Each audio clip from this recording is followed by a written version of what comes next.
Hey guys, so welcome back my YouTube channel বা নতুন blog যারা ফেসবুকে দেখছো তারা তো ফেসবুকে দেখতেই পাবে। যাই হোক, তো এটা হচ্ছে জামাই ষষ্ঠীর পরের দিনকে, তার পরের দিনকে মানে হচ্ছে জামাই ষষ্ঠী ছিল 12 তারিখে, মানে বুধবার। এটা হচ্ছে শুক্রবার দিনকের ব্লগ। সো ব্লগ করবো সেরকম কিছু মাথায় ছিল না, বাস টুকটাক করে নিজের ভিডিও আর কি নিতেছি, মানে থাকছিলাম। তো ভাবলাম যে যখন ভালোই ভিডিও শ্যুট করেই ফেলেছি তাহলে ব্লগই এটা হয়ে যায়। যাই হোক, সকাল থেকে এত সুন্দর হাওয়া দিচ্ছিল আর এত সুন্দর রোদ উঠেছিল কি বলবো। রোদের সাথে সাথে সুন্দর হাওয়াও দিচ্ছিল, ভীষণ সুন্দর। দেখে হয়তো বুঝতে পারছো গাছপালা কি সুন্দর নড়ছে। সকালবেলা ওয়ার্কআউট করে আমার মুখ চোখের অবস্থাটা ছিল কিছুটা ওরকম, ওই কারণে আমার মেসি হেয়ার খুব বাজে মুখটা লাগলো দেখতে। যাই হোক, তোমার ভাবছি হট করে এরকম সেজেগুজে কেন নিলাম, আসলে আমি রিলস শ্যুট করছিলাম সেই কারণে। আর প্রায় 2:30টার সময় শুরু করেছি আর শেষ হয়েছে বাজে 3:30টার সময়, মানে তাড়াতাড়ি করে করেছি। রেডি হওয়া মানে শ্যুট করা সব একসাথে। দেখতে পাচ্ছ ওরা এখানে বসে বসে টিভি দেখছে। আসলে সেদিনকে আমার বাড়িতে যাওয়ার কথা ছিল, বাড়িতে গিয়ে খাওয়া দাওয়া। মা সেদিনকে আবার ডেকেছে খেতে। আসলে জামাই ষষ্ঠীর পরের দিনকে আর মানে খেতে যাইনি। জামাই ষষ্ঠীর পরের দিনকেও মানে মা বললো মানে ওই দিনকে আর করবে না, আসলে ইলিশ মাছ করতো। তো মা বললো তোরা জামাই ষষ্ঠীর দিন তো খেয়েছিস, তো আর পরের দিনকে নিশ্চয়ই খেতে ইচ্ছা করবে না, তেল ঝাল মশলা সত্যিই খেতে ইচ্ছা করছিল না। তো সেজন্য বললো যে কি বাড়িতে নর্মাল খাওয়া দাওয়া করবো, ডাল ভাত এখন খাবো। তো ওই জন্য বৃহস্পতিবার যাইনি, শুক্রবার দিনকে আমরা গেলাম। মা ওই দিনকে ইলিশ করেছিল। আর দেখো ওখানে আমার বড় লুকিয়ে লুকিয়ে ভিডিও করেছে, পরে আমাকে বলছে, মানে যখন বাড়িতে গেছে আমার বলছে দেখো তোমার ভিডিও করেছি।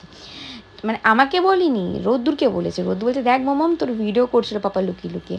আর আমার না সত্যি খুব আনকমফোর্টেবল লাগে, মানে আমি জানি না কেন। আমার সামনে এখন মানে অন্য কেউ থাকলে আমার কোনো অসুবিধা হয় না, নীলু থাকে স্পেশালি, তখন ব্যাপারটা আমার মানে ভিডিও করতে খুব একটা অসুবিধা হয়। মানে আমার ঠিক ভিডিওর প্রতি কনসেন্ট্রেটটা ঠিক ভিডিওর প্রতি যায় না আমার।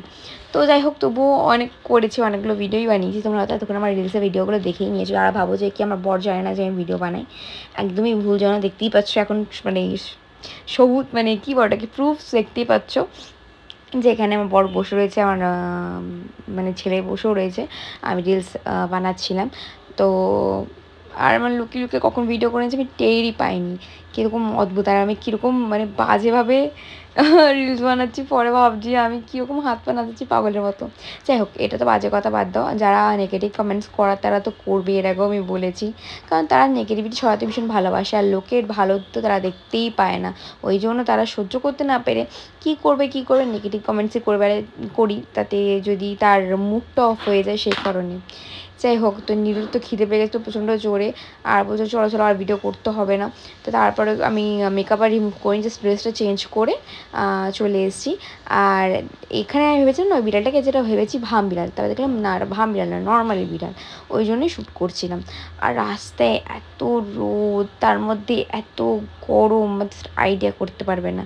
আমি দেখছি কি সুন্দর সেজে গুজে ভর দুবেলা রাস্তায় বেরিয়েছি, লোকে ভাবছে মেয়েটা এত সেজে গুজে কেন ঘুরে বেড়াচ্ছে রে বাবা। যাই হোক, রাস্তায় কোনো লোক ছিল না যদিও।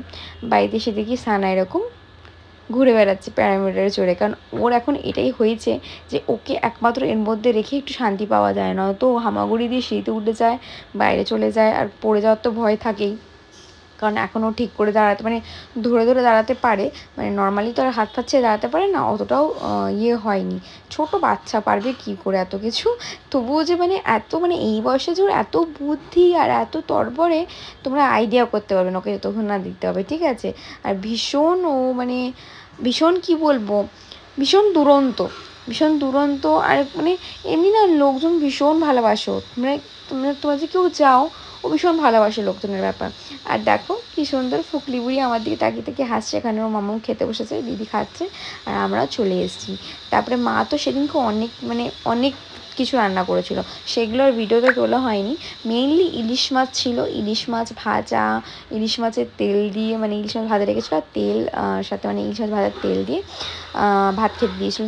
তারপরে ইলিশ মাছ ভাপা দিয়েছিলো। এবার আমরা গোটা সত্যি কথা বলতে গোটা মাছ খেতে পারি না, না আমি না বাড়ির কেউ খেতে পারে না। মানে আমরা একটা মাছটাকেই পারলে অর্ধেক খেতে দিলে আমার ভালো হয়, মানে আমার বাড়ির সবাই গোটা মাছ কখনোই খেতে পারে না। তার মধ্যে মা দিয়েছে ইলিশ মাছ ভাজার সময় একটা গোটা মাছ, আবার ইলিশ মাছ ভাজার সময় গোটা মাছ, আমি পারবোই না, ইম্পসিবল। তুমি আমাকে একটা মাছই দাও, ভাজা ভাপা দুটো দিয়ে মিলিয়ে খেয়ে নেবো আমি। তা মা বলছে কেন তোদের জন্য করেছি, না না আমি আর খাবো না। মা সেদিন রাত্রিবেলাও খেতে ডেকেছিল যে চলে আয়, রাতে খাবি, রাতে খেয়ে খা আজকে, কালকে থেকে বাড়িতে খাবি। বলছি না না আর ভালো লাগছে না। মানে প্রতিবার বারবার করে গিয়ে না ওই যাওয়া সপ্তাহে বাদে ড্রেস চেঞ্জ করে ড্রেসটা আমি সে ধুয়ে দিই। আমি ওই ড্রেস কিন্তু কোনো সময়, মানে আমি যদি 5 মিনিটের জন্য বাইরে যাই ওই ড্রেসটা আমি কোনো সময় আলমারিতে তুলে রাখি না, ওটা আমি সঙ্গে সঙ্গে ওয়াশ করে দিই, মানে ফেলে রাখি, সকালবেলার দিকে ওয়াশ করে দিই। আর যেহেতু দুবেলা দিয়ে গেছিলাম ওই জন্য বিকালবেলার দিকে ওটা ওয়াশ করে রেখে দিয়েছিলাম। আর এখানে দেখো আমি একটুখানি ঘরোয়া রূপচর্চা করছিলাম, তখন দেখলাম দিদিও এসছে বাড়িতে, দিদি এসেছিলো, তো দিদিকেও একটু লাগিয়ে দিয়েছিলাম। তারপর দিদি আবার চলে গেল, তো আমি এবার তো আর ওই মানে ফেস প্যাকটা লাগানোর পর মুখটা ধুয়ে ঠুয়ে নিয়ে তারপরে এই শীট মাস্কটা লাগিয়ে বেশ একটুখানি টিভি দেখছিলাম আর কি। আর দেখো কতটা স্কিনটা গ্লো করছে, এটা কিন্তু এই সিরামটার জন্য গ্লো করছে, ভেবো না সত্যিকারে মানে এতটা গ্লো করছে, শীট মাস্কে যে সিরামটা থাকে ওটার জন্য গ্লো করছে। এমনিতেও স্কিনটা খুবই মানে চকচক করে যখন তোমরা আমি নর্মালি হোম রেমেডি যে ফেস প্যাকটা ইউজ করেছি ওটা তোমরা যদি কেউ ইউজ করে থাকো তোমরা নিশ্চয়ই জানো যে ওটা মানে একটা অদ্ভুত ম্যাজিকের মতো কাজ করে। ওটাতে পুরো ট্যান, তোমার স্কিনে যদি কোনো ট্যান থাকে সমস্তটা ট্যান রিমুভ করে দেয়। বিকজ মুসুর ডাল, চালের গুঁড়ো তোমরা জানি যে কতটা এফেক্টিভ, আরও অনেক কিছুর মধ্যে অ্যাড করা ছিল, তোমাদের আগেও ভিডিওতে আমি বলেছি। যাই হোক ওর মধ্যেও বলে দিই কী কী ছিল, চালের গুঁড়ো, মুসুর ডালের গুঁড়ো, আর টক দই, শসা, মধু, তোর কোকোনাট অয়েল দিয়ে ওটাকে ভালো করে মিক্স করে, আর কিছু ভুলছি না তো, না না ওইগুলো দিয়ে মিক্স করে তারপর এটা ফেসে আমি ভালো করে অ্যাপ্লাই করে 15 থেকে 20 মিনিট মতো রেখেছিলাম, তারপর ওয়াশ করে ফেলেছিলাম। আর এইটা হচ্ছে রোদ্দুরের ফাদার্স ডে সেলিব্রেশন, তোমরা এটা এই ভিডিওটাও হয়তো ইনস্টাগ্রামে দেখে নিয়েছো। সেদিনকে রাত্রিবেলার দিকে রোদ্দুর সারপ্রাইজ, মানে ফাদার্স ডে ছিল হচ্ছে রোববার দিনকে, আর রোদ্দুর শনিবার দিনকে রাত্রিবেলা পাপাকে সারপ্রাইজ দিয়েছে কেক ঠেক কেটিয়ে। তো পাপা তো মানে কোনো আইডিয়ার ব্যাপার ছিল না যে এই জিনিসটা রোদ্দুর করবে বা আমরা করবো জিনিসটা। আর আমি চাই জিনিসগুলো রোদ্দুর সব ছোটো থেকেই শিখুক, ফাদার্স ডে মানে সব কটা দিন ও যেন বোঝে যে এই কোনটার কী মানে। আর এইগুলো ছোটো থেকে না শেখলে না কোনো দিনই বড়ো হয়ে এগুলোর মানেও বুঝতে পারবে না, তখন ভাববে যে কি, অনেকে ভাবে যে এগুলো ন্যাকামো নাটক, বাট আমার কাছে এগুলো ন্যাকামো না। বাবাকে খুশি করাটা আমার কাছে মনে হয় না নাটক, বাবারা আমাদের জন্য সারাটা জীবন বাবা মা করে আছে, আর একটা স্পেশাল দিন যদি বাবা মাকে খুশি করতে পারি সারাটা দিন, হ্যাঁ মানছি সারাটা জীবন বাবা মাকে খুশি রাখার দায়িত্বটা আমাদের, কিন্তু এই একটা দিন না স্পেশাল, তারা চায় যে স্পেশাল ফিল হতে, যে সবাই চায় যে হ্যাঁ একটা স্পেশাল সারপ্রাইজ কিছু পাক, তো সেরকমই কিছু রোদ্দুর চেষ্টা করেছে আর পাপা খুব খুশি হয়েছে।